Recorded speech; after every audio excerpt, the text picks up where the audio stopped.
Mission पत्रकारिता पुरस्कार चाहिँ राखिएर चाहिँ क्या हुन्छ केही मिशन पत्रिकाहरू हुन्छ जो केही मिशन पत्रकारिता हुन्छ जो सत्यको मतलब सहित मिशन के गर्न खोज्या हो त्यो गरेर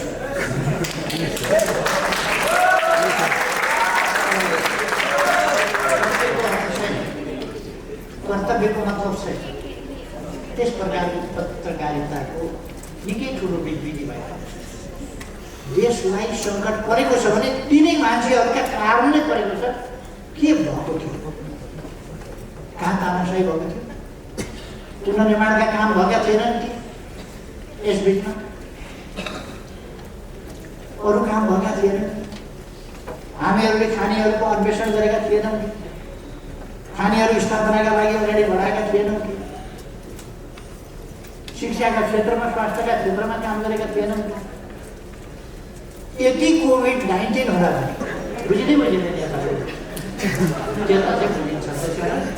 त्यताकोले ताली बढाउनुहुन्छ, यताकोले एकछिनपछि ताली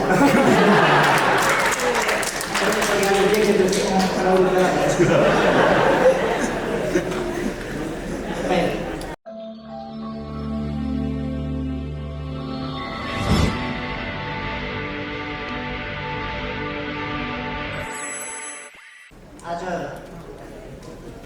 रिपोर्टर्स क्लबको 23औं वार्षिक अथवा विगत 23 वर्ष रिपोर्टर्स क्लबले गरेका महत्त्वपूर्ण कामहरू,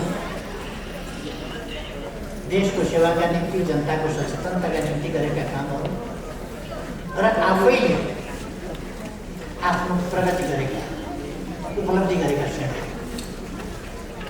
श्रेणीहरू सम्झिने दिन पनि र यी 23 वर्षका अनुभवहरूलाई लिएर आगामी दिनमा रिपोर्टर्स क्लब अगाडि कसरी बढ्ने भन्ने योजना बनाउने दिन। यस घडीमा म रिपोर्टर्स क्लबलाई सफलताका 23 वर्षहरू पार गरेको हार्दिक बधाई भन्न चाहन्छु र आगामी दिनहरू अझ बढी सफलताका हुन सकुन्, अझ बढी जनताको स्नेह, सम्मान, विश्वास रिपोर्टर्स क्लबले आर्जन गर्न सकोस्। म हार्दिक शुभकामना भन्न चाहन्छु। धेरै धेरै शुभकामना छ रिपोर्टर्स क्लब।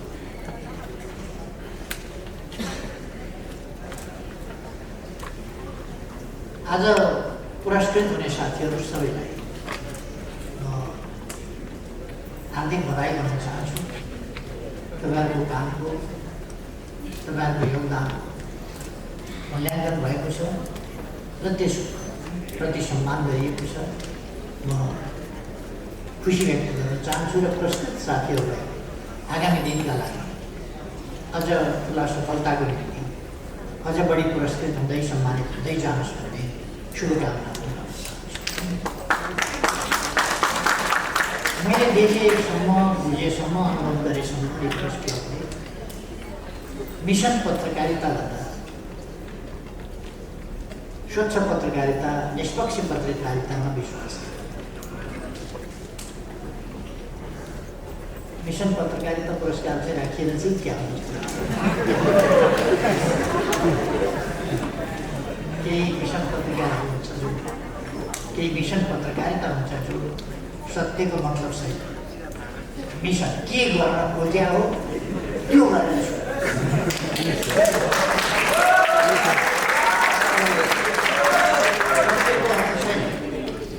कर्तव्यको मतलब सहित त्यस प्रकारको पत्रकारिताको निकै ठुलो विधि भएको त्यस्ता पत्रकारिताहरूभन्दा पृथक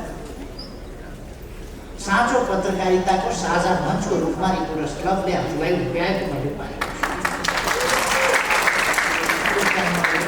प्रशंसा गर्न चाहन्छु। यद्यपि म पुरस्कृतको छैन, पुरस्कृत नभए पनि अरू पुरस्कृत भए पनि खुसी व्यक्त गर्न पाइयो। म त पत्रकारिता नगर्ने मान्छे काम तपाईँहरूले मलाई पुरस्कृत पुरस्कृत गर्नुभएको छ। डबलीमा देख्नुभयो बुद्धिजीवीहरूको कामै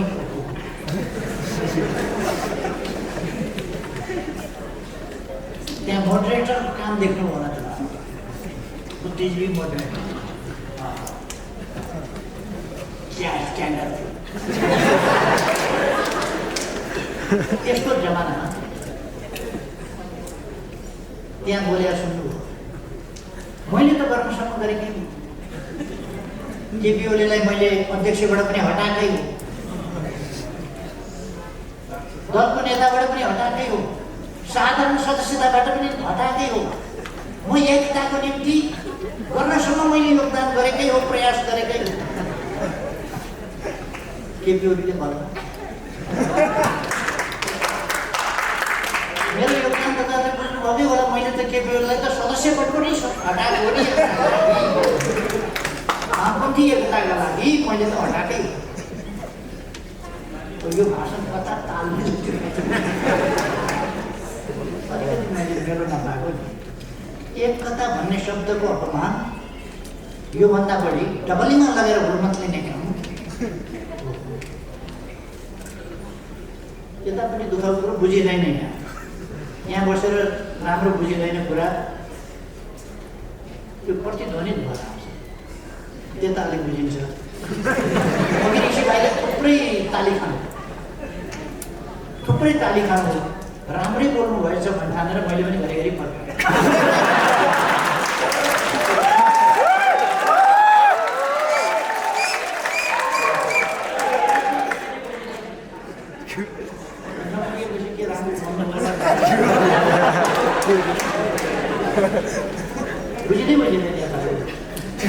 त्यता चाहिँ बुझिन्छ, त्यताकोले ताली बढाउनुहुन्छ, यताकोले एकछिनपछि ताली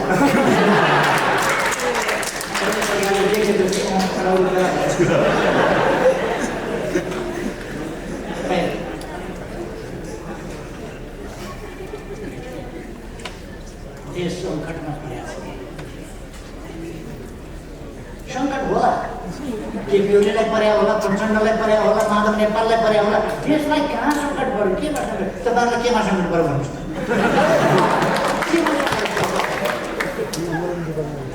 तनखा आएन कि, जागिर गयो कि, केमा सङ्कट पऱ्यो तपाईँहरू? मजदुरलाई केमा सङ्कट पऱ्यो, किसानलाई केमा सङ्कट पऱ्यो, संविधानलाई केमा सङ्कट पऱ्यो, व्यवस्थालाई केमा सङ्कट पऱ्यो? राम्रो नबिजे पनि सङ्घीय लोकतान्त्रिक गणतन्त्रको रक्षा अलि मैले भर्खर सुने, सङ्घीय लोकतान्त्रिक गणतन्त्र खतरामा पर्यो भनेर यो बाँचोस् भनेको थियो अरे, खतरामा पर्यो अरे सङ्घीय लोकतान्त्रिक गणतन्त्र। के भएछ?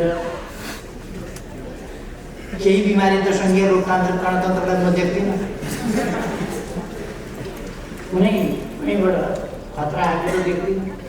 चुनाव भएर सङ्घीय लोकतन्त्रलाई खतरा पर्छ भने त अब 20 महिनापछि त लोकतान्त्रिक गणतन्त्र, सङ्घीय लोकतान्त्रिक गणतन्त्र त खतरामा पर्नै हो नि। चुनाव गर्दा खतरामा पर्छ। यो कुरा अलिकति तालसुरका कुरा गर्नु मान्छ, तालसुरका। अदालतले मैले गरेको सिफारिस, विघटनको सिफारिस रद्द गर्यो। राजनीति बुझेर गर्यो कि, राजनीति हेरेर गर्यो कि, संविधान हेरेर गर्यो कि, संविधानको व्याख्या गरेर गर्यो कि? व्याख्या त गर्ने पाइँदैन भन्ने संविधानले देखा अनुसार गर्नु भन्थ्यो। खै 11 फागुनमा मेरो सिफारिस बदल गरेर विघटित प्रतिनिधि सभा पुनर्स्थापना गर्दा कुनै आवेश उत्तेजनामा पनि आएन, केहीमा पनि आएन। अदालतको आफ्नो बुझाइ हुन्छ, आफ्नो प्रक्रिया हुन्छ, उसले आफ्नो फैसला गर्ने हो। हामीले लोकतन्त्रमा अदालतको फैसला त त्यसलाई कार्यान्वयन गर्ने हो, मान्य कार्यान्वयन।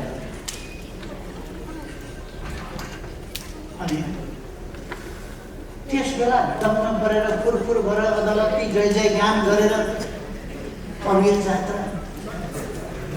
अब के खाइयो त्यो नाम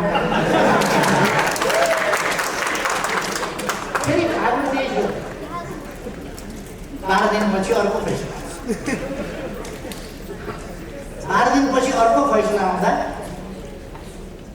अब अदालत कामै नलाग्ने भयो, फेरि कामै नलाग्ने, अर्को पार्टीको नाउँमा दर्ता गरियो। मेरै पार्टी अर्काको पार्टीको नाममा दर्ता, नाम सर्कै। अब नाम सर्कै मिलेपछि अर्काले मुद्दा हाल्यो। मेरै पार्टीको नामसँग ठाउँमै मिल्ने गरी अर्को राखेर दर्ता गरेर हामीलाई उज्यालो पार्ने, हाम्रो चाहिँ अस्तित्वै समाप्त पार्ने काम हुन भएन। इन्साफ पाउँ, न्याय पाउँ भनेर हुँदै अदालतले फैसला गर्यो ठिकै हो, अर्काको नाममा दर्ता गर्न पाइँदैन। त्यो दर्ता खारेज भयो। दर्ता खारेज भइसकेपछि तपाईँले एउटा क्लास पास गर्नुभयो, अर्को क्लासमा गएपछि जान दिनुभयो, रिजल्टमा फेल हुनुभयो भने फेल भइसकेपछि फेरि उही क्लासमा पढिँदैन, कुन क्लासमा पढिन्छ। 8को जान दिनुभयो, फेल हुनुभयो, 8मा भयो। दर्ता भएको थियो, दर्ता खारिज भयो, फेरि पहिलेकै ठाउँमा आएपछि अदालतले के भन्यो भने निर्वाचन आयोगलाई आदेश दियो, 15 दिनको म्याद देऊ, उनीहरू नयाँ नाम दिएर फेरि एउटै पार्टी दर्ता गर्न चाहन्छन् भने त्यो त दर्तै भएन नि। दर्ता नभएपछि, दर्ता खारिज भएपछि पहिलेकै ठाउँमा गए। एकता गर्नै खोजेको हो भने नयाँ नाम लिएर आऊ। मैले प्रचण्डजीलाई फोन गरेँ, पार्टी अलग अलग भयो, अदालतको फैसला। हामी कुरा गरौँ। निर्वाचन आयोगले अदालतको आदेश बमोजिम हामीलाई 15 दिनको म्याद दिएको छ। अरू पार्टीसँग नजुट्ने गरी नयाँ नाम लिएर दर्ता गर्न, एउटै पार्टी बनाउने हो भने, नत्र आफ्ना पार्टी चलाउने हो भने त छँदैछ। एउटै पार्टी बनाउने हो भने 15 दिनभित्र दर्ता गर्न आउँछ। मैले उहाँलाई फोन गरेँ, केन्द्रीय कमिटीको बैठक छ, सकिएपछि तपाईँलाई फोन गर्छु अनि भेटेँ। एकछिनपछि अनलाइन खबर आदि इत्यादिमा आयो। एक व्यक्तिले फोन गरेका थिए, मैले बैठक छ भने मलाई भेट्न मन थिएन, मैले भेट्दिनँ। अनि एकता चाहिएको थियो, अदालतले हाम्रो एकता भङ्ग गरिदियो। एकता बाँकी थियो र भङ्ग गर्नु अदालतले, एकता कहीँ बाँकी थियो। दलको नेता निकालिसकेका छ, दलको नेतालाई साधारण सदस्यताबाट पनि निकालेको छ। त्यहाँ एकता थियो भनेर ढङ्ग सभाएर भाँट कुरा गर्ने, एकता राखिराखेको थियो। तैपनि मैले कुरा गर्नलाई फोन गरेँ, अनि त्यसलाई मजाक बनाएर अखबारबाजी गर्नु फोन गरेको थियो। मैले भेट्दिनँ, इच्छा थिएन, तर्काइदिएँ, टाढिदिएँ। ठिक छ नि त, आफ्नो पार्टी चलाएछ। अनि दिँदा नखाने राति गएर पोल चाट्ने। 15 दिनभित्र अर्को नाम अरूसँग नजुट्ने गरी आऊ त भनेकै छ, गए हुन्थ्यो नि। फोन सम्पर्क गर्दा कुरा गर्न पनि इच्छा नगरेर भाग्ने। अनि अदालतले हामीलाई फुटाइदियो। मुद्दा लडेर जाली फटा हुन्छन् गाउँघरमा, केही मुद्दा लडेर अनेक हिसाबले जाली तर्क प्रमाण अनेक पसारेर अदालतलाई गुमराहमा पारेर अर्काको बाली हडप गर्ने, अर्काको कमाई, अर्काको आम्दानी हडप गर्ने, अर्काको जिन्दगीभरिको पसिना हडप गर्ने हुन्छन्। त्यस्तै त नेकपा एमाले बनाइयो,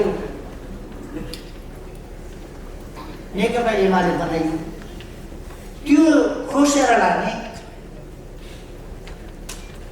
म त छक्क परेँ। प्रचण्डले सूर्य चिन्ह मेरो हो भनेको सुनाएको, प्रचण्डले सूर्य चिन्ह मेरो हो। मैले दृष्टान्त पनि दिएँ, केटाकेटीहरू कहिले अर्को बच्चाको खेलाउन एकछिन देउन भन्छ, अनि समाज दिएपछि यो त मेरै हो। हुर्किसकेपछि दाजुले खुवाउन थालेपछि त्यसो गर्ने राम्रो रहेछ मम्मी यसो ल्याउन भन्ने त्यसपछि मेरो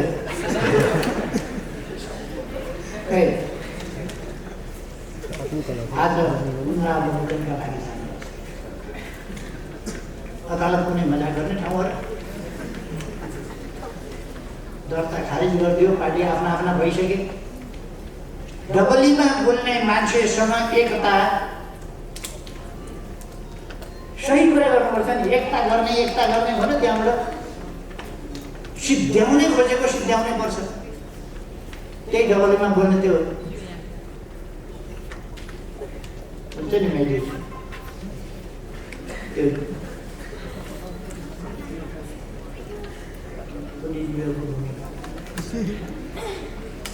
मोडरेटरको भूमिका जस्तो थियो त्यो मोडरेटरहरू सोकल डेमोक्रेसीका लागि कति योगदान गरेका छ कसका स्वार्थ बोकेर गएका छन् अनि आँखाहरू उठाएका छन् किन तपाईँहरू केपी ओलीलाई किन हटाउनुहुन्न अहिलेको मुख्य काम नै केपी ओली हटाउनु हो किनभने एउटा देश विकास गर्न थालिसक्यो केपी ओलीले टनल बन्दैछ यहीँ यो टनल त 2 वर्षमा पुरा हुन्छ 26 किलोमिटर बाटो 4 मिनटमा पुगिने भइसक्यो यस्तो गर्न दिइरहनुहुन्छ मोडरेटर है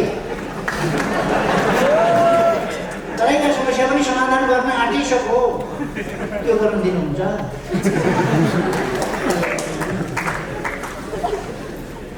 विप्लवका समस्या समाधान गरो सिके राउतका समस्या समाधान गरो पूर्व पश्चिम राजमार्ग चौडा गर्दैछ तुइन हटाइसक्यो जोड्ने पुलहरू बनाइसक्यो ठुला हाइवेहरू कति बनाइसक्यो पहिले त दिनमा लगभग 10 किलोमिटर जस्तो बाटो बनाइसक्यो दैनिक मेलम्चीको पानी खसाइसक्यो छिटो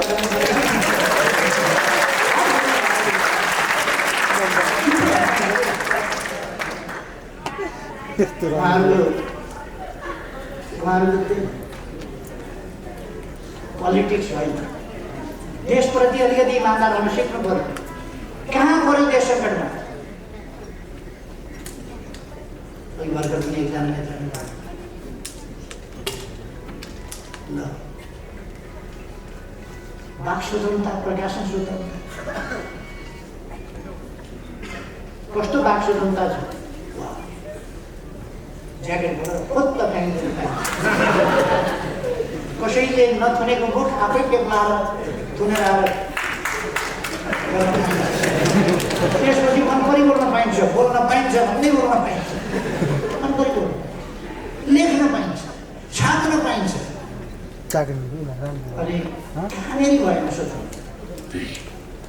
बात भएन कि प्रकाशन भएन कि के स्वतन्त्रता भएन के भएन अनि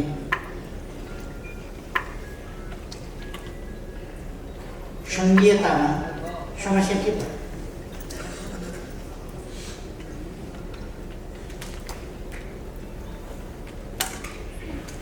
मेरो विचारमा यद्यपि केही समस्याहरू केही अनुभूतिहरू केही फिलिङ्सका कुराहरू छन् तर अब फिलिङ्स बाहेक भन्ने हो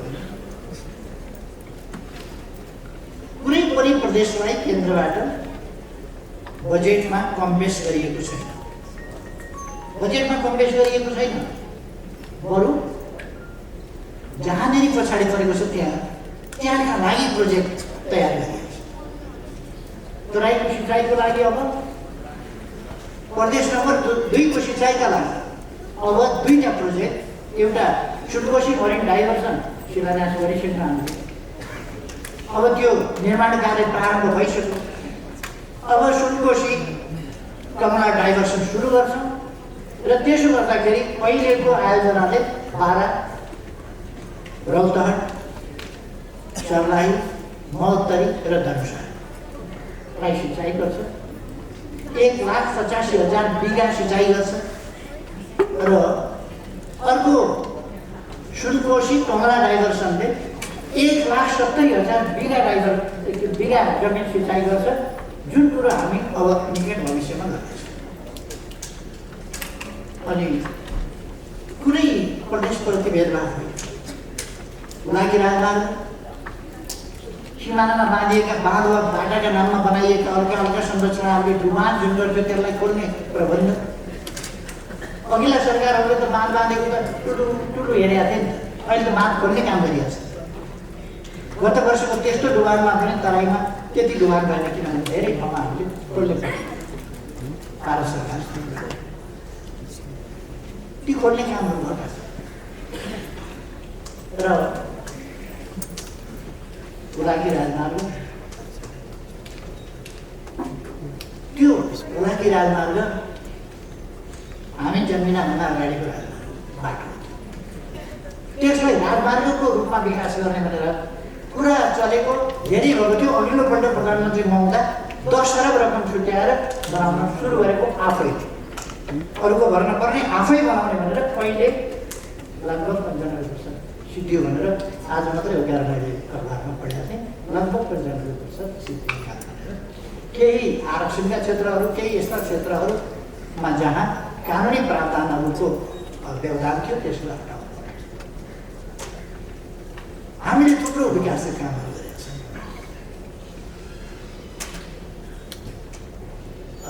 एकजना बुद्धिजीवीले एउटा आर्टिकल लेख्नुभएको रहेछ। त्यो आर्टिकल के लेख्नुभएको रहेछ भने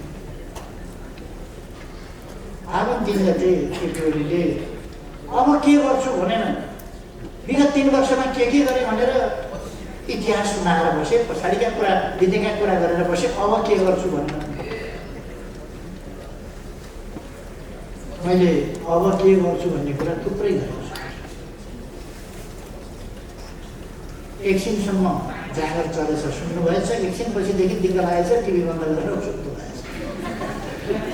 अनि सुन्नु भएन, त्यसपछि पछि के गर्छु भन्ने कुरा त कुरै छैन भनेर त्यस्तो।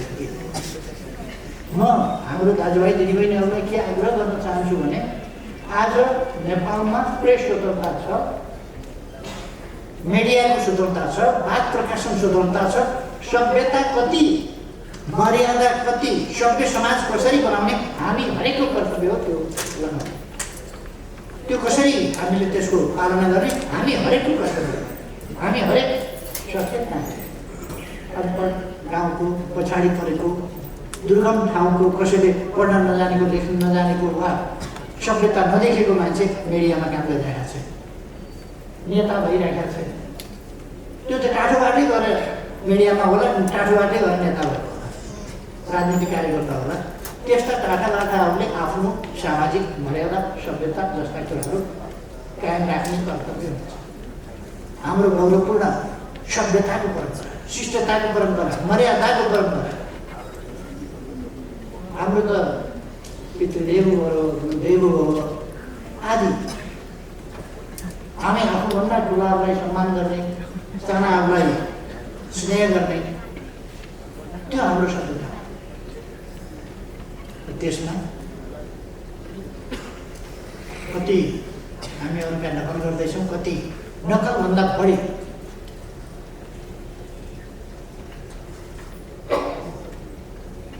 यो नकलभन्दा पनि अलिकति आडी नै भेट। यी कुरा हामीले आफैले सोच्नुपर्ने अवस्था छ। मलाई लाग्छ सोच्नुपर्छ हामीले कि हाम्रो सामाजिक मर्यादाको परिपाटी, सभ्यताको परिपाटी ध्वस्त नहोस्, हाम्रो समाज एउटा शिष्ट सभ्य समाज होस्।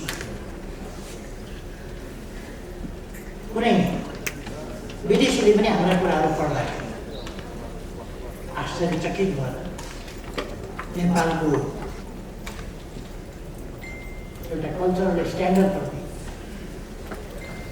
नकारात्मक धारणा फैलाउने स्थिति नहोस् भनेर ध्यान दिन जरुरी छ।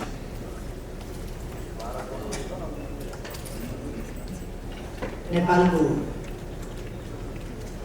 सञ्चार जगतको क्षेत्रमा आज पनि सञ्चार क्षेत्रसँग सम्बन्धित एउटा कार्यक्रम छ। त्यसमा म भन्न चाहन्छु सरकार पूर्ण रूपमा स्वतन्त्रताका हक प्रेस स्वतन्त्रता, वाक स्वतन्त्रता लगायतका स्वतन्त्रता, सञ्चार क्षेत्रका तमाम स्वतन्त्रता लगायत अन्य स्वतन्त्रताहरूको पक्षमा दृढताका साथ खडा छ। कति मर्यादित व्यवहार भएको छ, कति सभ्य व्यवहार भएको छ, त्यो तपाईँ हामीले एकछिन आनन्द मान्ने कि नमान्ने कुरा होइन, यसको असर दुर्गामी रूपमा हुन्छ हाम्रो समाजमा। हामी महिलाहरूलाई कतिको सम्मानजनक ढङ्गले व्यवहार गर्छौँ, हेर्छौँ, हाम्रो दृष्टिकोण के छ? अथवा अरू हिसाबले कहीँ पनि एउटा सामान्य सामाजिक शिष्टता ती कुराहरूलाई हामीले हेर्नुपर्छ र अरूको हकमा, अरूको अधिकारको अरूको सुरक्षा, अरूको मर्यादाको सुरक्षामा आँच नपुगोस् भन्ने कुरा, भ्रमपूर्ण कुरा छपाइदियो, ब्ल्याकमेलिङको बाटो समातियो, भ्रमपूर्ण कुरा छपाइदियो, मान्छेको चरित्र हत्या गरिदियो, परिवार विशृङ्खलित बनाइदियो, त्यसो हुन थाल्यो भने उछालिदियो, त्यस प्रकारको शैली हाम्रो शैली। त्यसबाट हामीले स्वतन्त्रताको उपयोग गर्दा शहीदहरूले उपयोग गर्नुपर्छ, नत्र भने त्यसको दुरुपयोग हुने खतरा छ। अब त हामीले सिक्नुपर्छ, यति उछलकुद भइसकेपछि अब त हामीले सिक्नुपर्छ भन्ने मलाई लाग्छ। सरकार यसमा स्वतन्त्रतामा कुनै बन्देज लगाउने या कुनै नियन्त्रण गर्ने अथवा कुनै अङ्कुश लगाउने वा कुनै हिसाबले न्यून गर्ने पक्षमा छँदै छैन। कम्ती सरकारको तर्फबाट सञ्चार क्षेत्रलाई पुर्याउनु पर्ने सहयोग, त्यसलाई गर्नुपर्ने अरू त्यसलाई फस्टाउन गर्नुपर्ने सहयोग, त्यस सन्दर्भमा गच्छले भ्याएसम्म सरकार त्यो गर्न तयार छ। त्यसकारण साथीहरू भएको हुन्छ भने म आग्रह गर्न चाहन्छु। केही मान्छेहरू आज देशको राजनीतिलाई धमिल्याउन खोजेका छन् आफ्नो निज स्वार्थका लागि, केही व्यक्तिहरूको निज स्वार्थका लागि। के यो देश प्रचण्ड भन्ने मान्छेको स्वार्थका पछाडि सती जानुपर्ने हो?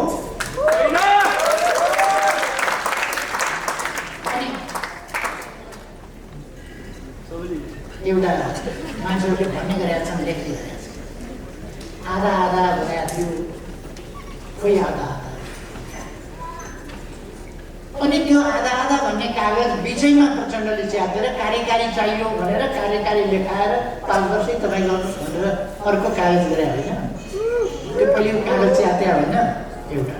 दोस्रो, उहाँले आधा आधा गर्ने भनेपछि त्यसमा के थियो भने आधा गरिरहेको उहाँले सहयोग गर्नुपर्थ्यो। आधा भनेको 60-40 को कुरा हो, हाम्रो भाग्ने चलन त्यसै गरी थियो, छोड्थ्यो। अढाई वर्ष, त अढाई वर्ष गर्दा तपाईँहरूले सबैले सोध्नु। त्यसपछि पनि मैले भने अहिले चैतमा महाधिवेशन गरौँ, अध्यक्ष हुनुहोस्, चैतमा महाधिवेशन गरौँ, अध्यक्ष हुनुहोस्। चैतमा महाधिवेशनको म्याद पनि तोकिया थियो नि, तपाईँहरूलाई सबैलाई सम्झना छ। यो चैतमा महाधिवेशनको म्याद तोकिएको थियो, यही 25 गतेदेखि 30 गतेसम्म। यो 25 गतेदेखि 30 गतेसम्ममा त अध्यक्ष माधव नेपाल एउटा अध्यक्ष हुन मन लाग्यो, भइहाल्थ्यो। त्यसमा मैले त म हुन्न भनेर भनिदिएकै थिएँ। यति हतारो लाग्यो कि त्यो अन्दाजले विवाहहरू थाहा थियो, तुरन्तै चाहियो, अहिले चाहियो। त्यो पनि मसँगै अध्यक्षमा चुनाव लडेर हारेका मान्छे महाधिवेशनबाट ल्याउनु भन्दाखेरि हुँदैन। बिचैमा हारेको मान्छे जितेको मान्छे छ, मलाई चाहियो। धन्न मेरो निर्वाचन क्षेत्रको उहाँ पर्नु भएन छ, नत्र मेरो निर्वाचन क्षेत्रमा भए चुनाव पनि हारिसकेपछि मलाई चाहियो भनेर त्यस्तो मान्छे मेरो निर्वाचन क्षेत्रमा भन्न भन्छ, नत्र भने उहाँले चाहिँ चाहियो हुन्छ। यस्ता खालका कुरा मानव नेपाललाई मैले तेस्रो अध्यक्ष पनि हुन्छु। अरूले उचालिदिए कहाँ तपाईँले नै अब त्यसो भइराख्ने, तपाईँ त ठुलो मान्छेको हो भने ठान्न भने ठिक छ। पछि त प्रचण्डभन्दा पछिकै अध्यक्ष फेरि बस्नु हो तपाईँ गएर सडकमा अध्यक्ष भनिनु।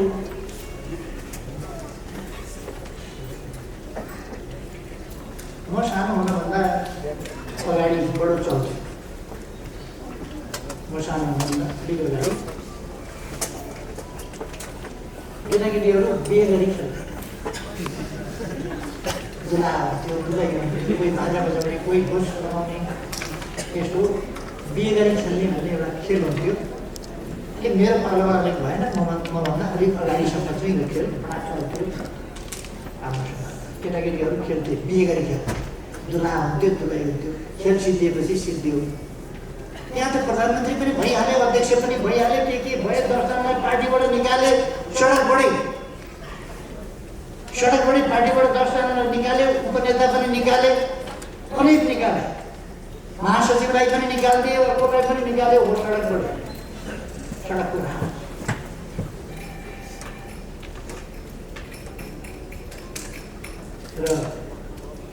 स्मृति पत्रकारिता पुरस्कारबाट सम्मानित गर्दछ।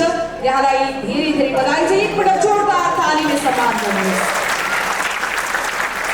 यसैगरी अर्को सम्मानित व्यक्ति हुनुहुन्छ कुलप्रसाद चेत कुमारी धमला स्मृति पत्रकारिता पुरस्कार अन्तर्गत यस पुरस्कार प्रदान गर्नुभएको छ। यो पुरस्कारको लागि राजधानी राष्ट्रिय दैनिकका सम्पादक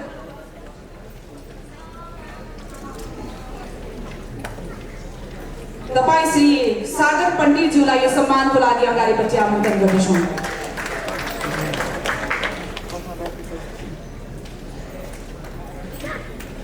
यो सम्मान रिपोर्टर्स क्लबले दिए पनि उहाँको यो योगदानको उच्च कदर गर्दै हामीले आफ्नो ठाउँबाट मैले अघिदेखि भनिरहेको छु, तपाईँहरूको नन स्टप ताली बजोस्, उहाँलाई अझै ठुलो उद्धार हुनुहुन्छ। किनकि तालीमा यति ठुलो शक्ति रहेको हुन्छ, यति धेरै हौसला मिल्छ। त्यसैले तपाईँहरूको ताली सम्पूर्ण समाज सेवीहरूको लागि, राष्ट्रभक्तिहरूको लागि अत्यन्त अतुलनीय रहेको छ। मैले यो ताम्रपत्रमा रहेको कुराहरू वाचन गर्न मलाई लाग्छ धेरै समय लाग्छ, तसर्थ करिब लेखाइ सबै उस्तै हो। यहाँलाई धेरै धेरै बधाई दिन चाहन्छु। कुलप्रसाद चेत कुमारी धमला स्मृति पत्रकारिता पुरस्कारबाट सम्मानित हुनुभएकोमा सागर पण्डितज्यूलाई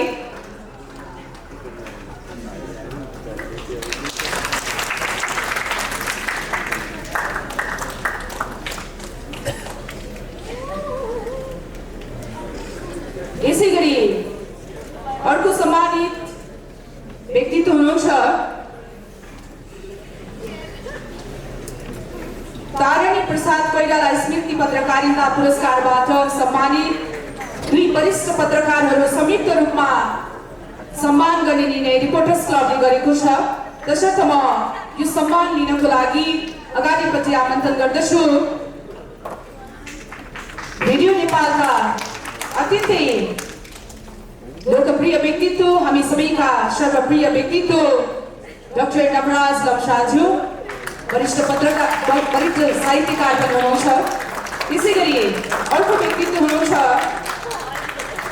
नेपाल टेलिभिजनको तर्फबाट शालिक सुवेदीज्यू। यहाँ दुवैजनालाई संयुक्त रूपमा सम्मान गर्ने निर्णय गरेको छ। तारिणी प्रसाद कोइराला स्मृति पत्रकारिता पुरस्कारबाट जनाही यो पुरस्कार 50,000 रुपैयाँ राशि बराबरको रहेको छ। आदरणीय व्यक्तित्व डाक्टर नवराज लम्साल, जसलाई हामीले रेडियो नेपालमा आवाजबाट पनि नजिकबाट चिनेका छौँ, विभिन्न लेखहरूबाट, विभिन्न गीतहरूबाट, विभिन्न माध्यमबाट चिनेका छौँ। साथमा शालिक सुवेदी, सुमधुर स्वरका धनी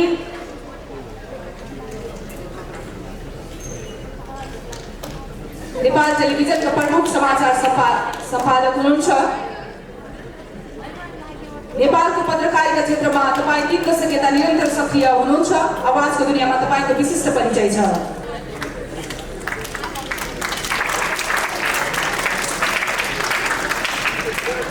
यहाँहरू दुवैजनालाई धेरै धेरै बधाई छ।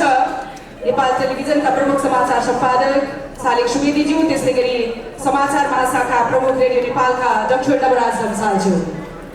यसै गरी अर्को पुरस्कार रहेको छ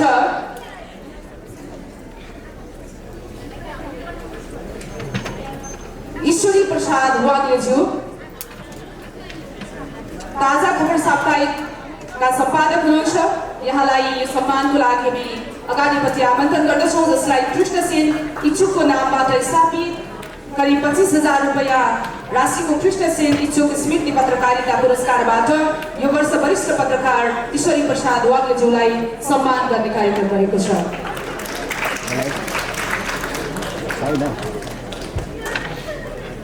यहाँको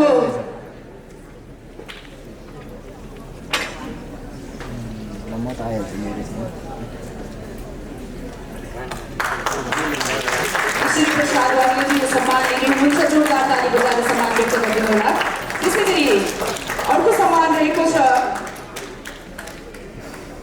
जगत प्रकाश जमशाहको स्मृतिमा स्थापित 25,000 रुपैयाँ शहीद जगत प्रकाश जमशाहको स्मृतिमा स्थापित 25,000 रुपैयाँ राशि बराबरको शहीद जगत प्रकाश जमशाह स्मृति पत्रकारिता पुरस्कार यस वर्ष पत्रकार बालकृष्ण अधिकारीज्यूलाई प्रदान गर्ने घोषणा भएको छ। सो यहाँलाई यो सम्मानको लागि अगाडिपट्टि आमन्त्रण गर्दछौँ।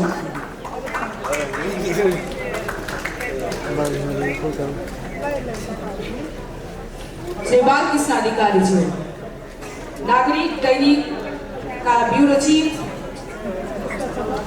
हुनुहुन्छ।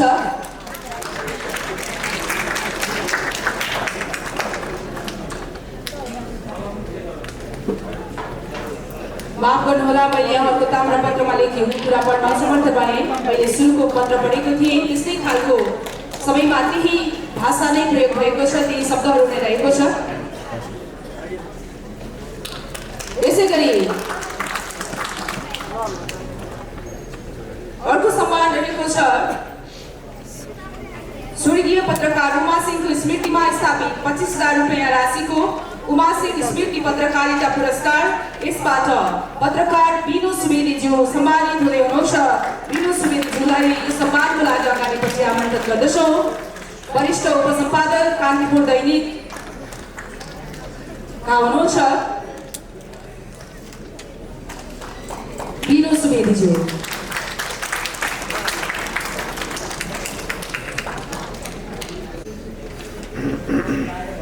शिक्षा सेवी श्री गेन्द्र लामाज्यू, यहाँलाई सम्मानको लागि हामी अगाडिपट्टि आमन्त्रण गर्दछौँ। यो सम्मान शिक्षा क्षेत्रमा विशिष्ट व्यक्तित्वको रूपमा तपाईँले आफ्नो नाम स्थापित गरिसक्नु भएको छ।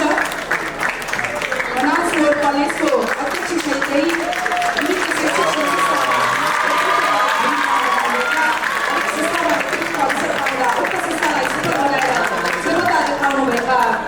आदरणीय शिक्षा सेवी श्री गेन्द्र लामाज्यूलाई यो सम्मान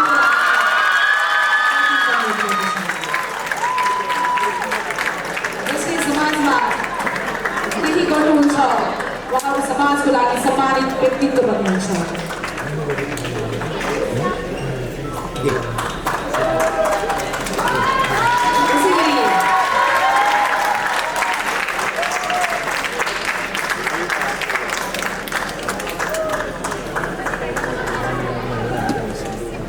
विशेष सम्मान अन्तर्गत गेन्द्र लामाज्यूलाई शब्दबाट छ। विशिष्ट शिक्षा क्षेत्रमा शिक्षा सेवीको रूपमा उहाँले प्रदान गरिरहेको योगदान अतिथि गरेर बताएको छ। त्यसैले त यस कार्यक्रमबाट सम्मानित व्यक्तित्वको पदक पाउनुभएको छ, हो कि होइन? यसै गरी नेपाल हेभी इक्विपमेन्ट व्यवसाय महासङ्घ संस्थाको अध्यक्ष श्री तारा बहादुर कुँवरज्यू, यहाँलाई सम्मानको लागि हामी अगाडिपट्टि आमन्त्रण गर्दछौँ।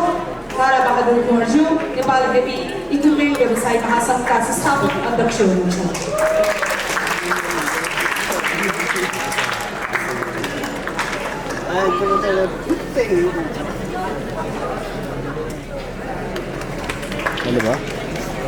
तारा बहादुर कुँवरज्यू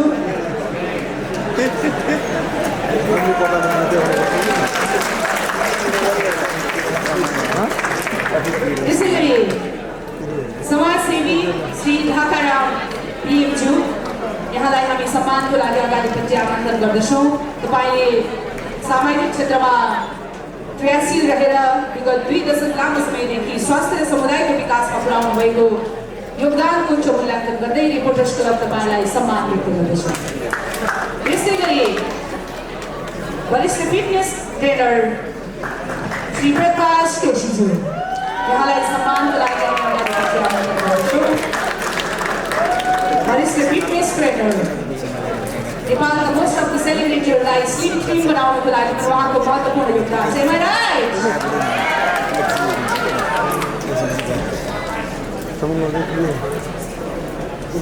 फिटनेसको क्षेत्रमा विगत लामो समयदेखि रहेर नेपालको जनस्वास्थ्यको क्षेत्रमा तपाईँले पुर्याउनु भएको योगदान साँच्चै नै अतुलनीय छ। श्री प्रकाश केसीज्यू त्यसै गरी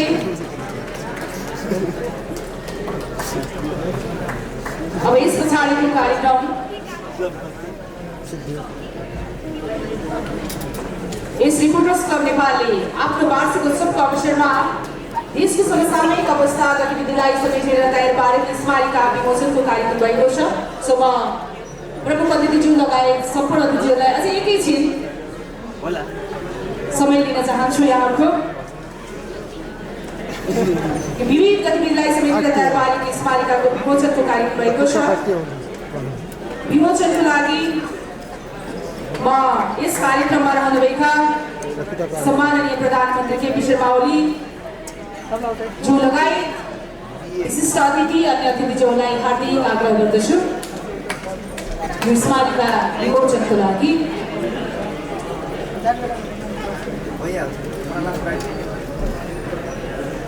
रिपोर्टर्स क्लब नेपालले आफ्नो वार्षिक उत्सवको अवसरमा विविध गतिविधिहरूलाई समेटेर तयार पारेको स्मारिका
धेरै धन्यवाद। सिधै भने जस्तै तपाईहरु जान लागेको होइन, त्यतिकै चलबल